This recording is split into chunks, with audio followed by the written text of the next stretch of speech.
Can I, an ordinary college student, turn $1,000 into $10,000 through investing in the stock market? This is the question I'm asking for this video series. And this is why. You've probably seen people with their 5, 6, even 7-figure stock portfolios, but rarely do you see someone start with $1,000 and working their way up, which is the amount that I think is relatable to most people. Alright, let's get started. Alright, here are the rules.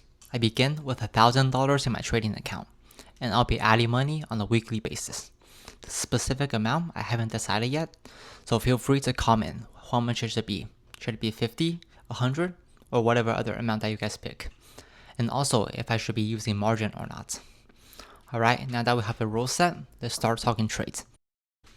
On Friday the 24th, I loaded my account with $1,000. And now that we have our account loaded, let's start making our investments. The first stock that I bought was SoFi, ticker symbol SOFI, an online financial service company, which I bought $200 worth of at the price of $29.19. Looking at the revenues, SoFi had a year-over-year revenue growth of 44% and a pretty good amount of cash at over $2.1 billion, showing that they had a pretty solid foundation. And with the upcoming Q3 earnings on the 28th, I think it's a stock worth buying into. However, it is worth noting that SoFi stock price tends to drop after earnings, even if they beat their expectations. So proceed with caution as we get closer to the earnings date, which is next week. The next stock that I bought is TAC, TransAlta Corporation, an energy company based in Canada, which I bought $200 worth at the price of $17.31.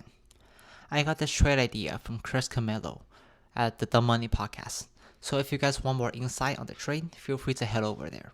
But in short, this is an AI play betting on the expansion of AI infrastructure needing more energy by companies in Canada, especially in Canada. And for me, this is more of a midterm play, where I recommend either just buying in shares or having longer options, at least 2 months out.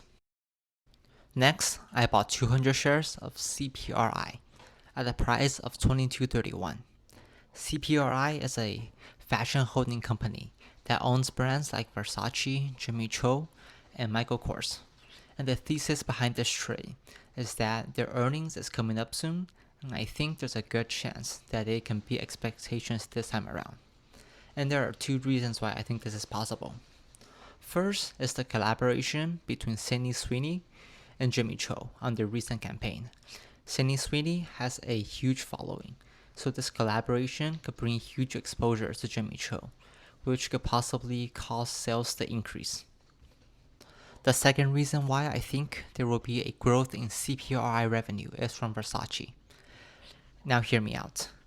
I haven't seen anyone talk about this yet, but the main drive for Versace sales is from a Chinese show called Love's Ambition, where there was a clip of the main character swinging a Versace bag at a guy. 挺好.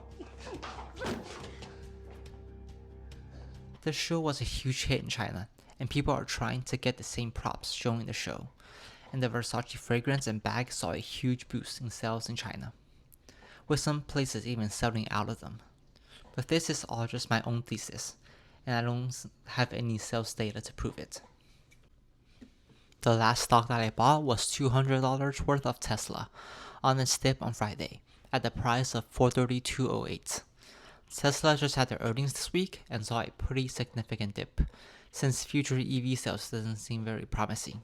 However, Elon has been spending a lot of time working on their Optimus department, and their FSD seems to be improving a lot over the past couple months.